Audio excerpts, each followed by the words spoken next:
but a scalped longevity spinach, then a starting collard, and several red onions. I've replanted the corner planters, and in the pots, bok choy. In the middle I put a kale. I need to prune my bell pepper, but I'm not going to do it. I sprayed this deck collard with pepper spray. And I'm hoping those tomatoes turn red under there.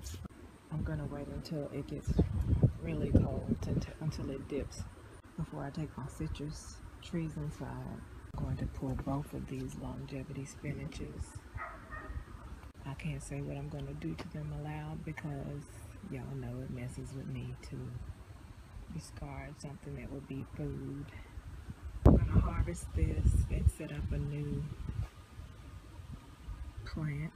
I think I'm going to put it in a smaller pot so that once it gets to a certain size and it gets cold, I can take that smaller pot inside and transport it into that same one. There, I've planted a ton of spinach using the seeds that I harvested a little bit early in the season when I just took the top of that kale and stuck it in this dirt.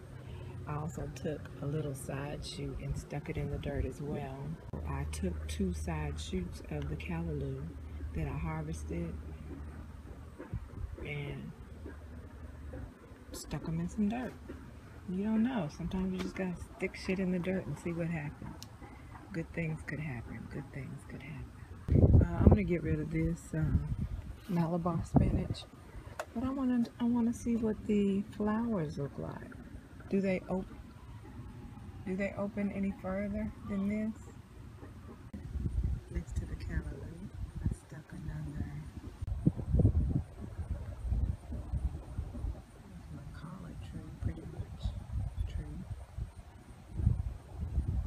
What I need to do is get this kale cleaned up. That's going to be really time consuming.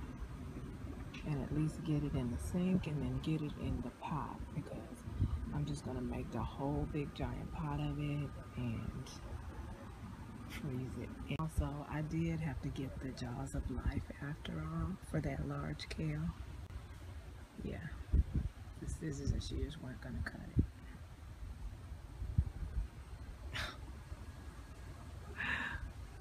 We're gonna cut it. It's so clever. So as I was bringing the leaves in, it occurred to me that when I spray these kale in the bucket, I should put the stem side down, and that way I can do 2 things. I can keep the stem side in water to keep the leaves fresh as possible before cooking. And when I jet spray,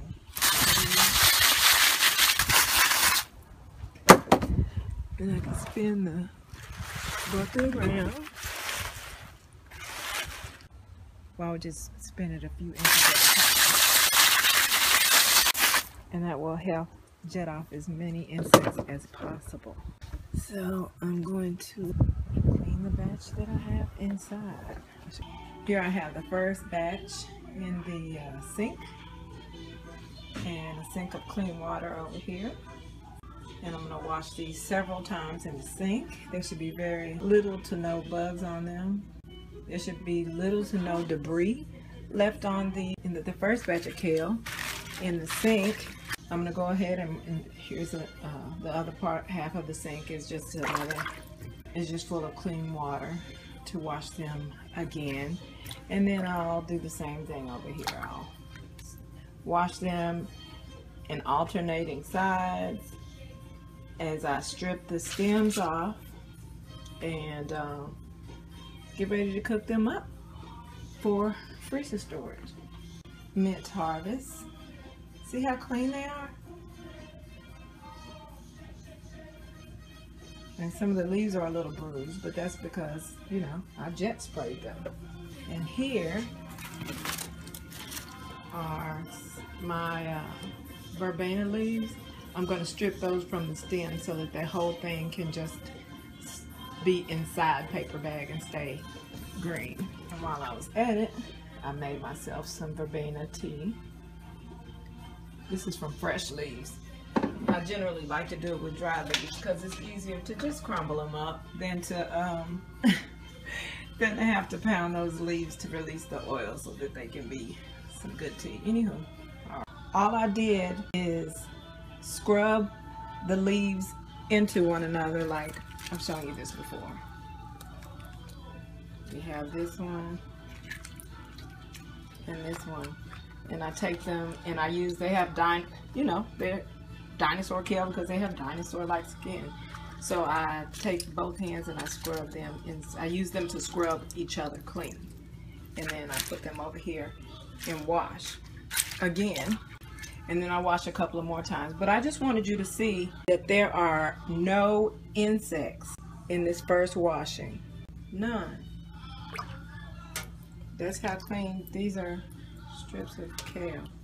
Thought that was a worm, but that's just a stem. Yeah, not a single worm in this. But y'all know me, so they're gonna get still washed a couple more times. Oh, and here are my stems. I'm going to use those for juice. So I feel good about myself, you know, considering the food I sometimes have to throw away. I feel better about not throwing away those stems. Okay, now this is after having stripped the stems and scrubbed. So again, there's only kale debris in here. It may be hard for you to see. I'll take my time and go through the water for you. That's all. Those are not worms. Those are that's kale debris as well. Green, and now the water's greener, of course, because I scrubbed the greens. Okay, I'm gonna take it down a notch with the green cleaning, greens cleaning videos. For those of you who don't understand, my people are funny about cleaning edibles.